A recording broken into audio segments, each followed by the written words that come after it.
அந்த பாம்பும் கூட இருக்கும்ல சார், முருகன் போட்டோ எல்லாம் பார்க்கும்போது பாத்தீங்கன்னா கூடவே பாம்பும் இருக்கும். பாம்பு எதுக்காக சார் இருக்கு மேடம்? அதான் சொல்லலாம், இப்போ நீங்க ராகு கேதுன்னு போனீங்கனாலே நீங்களோட நாகம் இல்லாம கிடையாதுங்க மேடம். சோ நீங்க எல்லா கிரகங்களுமே முருகனுக்கு முருகன்ட்ட சரண்டர் ஆனவங்க தான். முருக பக்தர்களா இருக்கிற எந்த தோஷத்தை பத்தியும் கவலைப்பட வேணாம். ராகு தோஷம், கேது தோஷம், நாக தோஷம், செவ்வாய் தோஷம் எதை பத்தியும் கவலைப்பட வேணாம். உண்மையான பக்தியை செலுத்தினீங்கன்னா ஏதோ ஒரு வகையில ஒரு செகண்ட்ல டேக் ஆஃப் பண்ணிடுறாங்க மேடம். என்னன்னா முருக பக்தர்களுக்கு வந்து விதி ஒரு கதவை முடிச்சுன்னா முருகர் 2 கதவை திறப்பாருங்க மேடம். இது சத்தியம் மேடம்.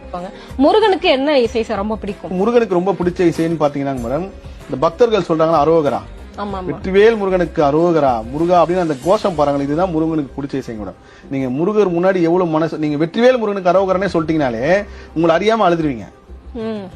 3வது வாட்டி 4வது வாட்டி சொல்றப்பல உங்க மனசு அறியாம வந்துடும். அது நீங்க எந்த அரோகரா வேணாலும் சொல்லலாம், பாலாபிஷேக பிரியருக்கு அரோகரான்னு சொல்லலாம். இந்த பக்தர்களோட கோஷம் தான் முருகனுக்கு பிடிச்ச இசைங்க மேடம். நீங்க சாதாரண ஒரு கோயில் போனாலும் வெற்றிவேல் முருகனுக்கு அரோகரான்னு சொன்னீங்கன்னா முருகருக்கு அந்த இசை பிடிக்கும். பக்தர்களோட கோஷ குரல் தான் முருகனுக்கு பிடிச்ச இசை.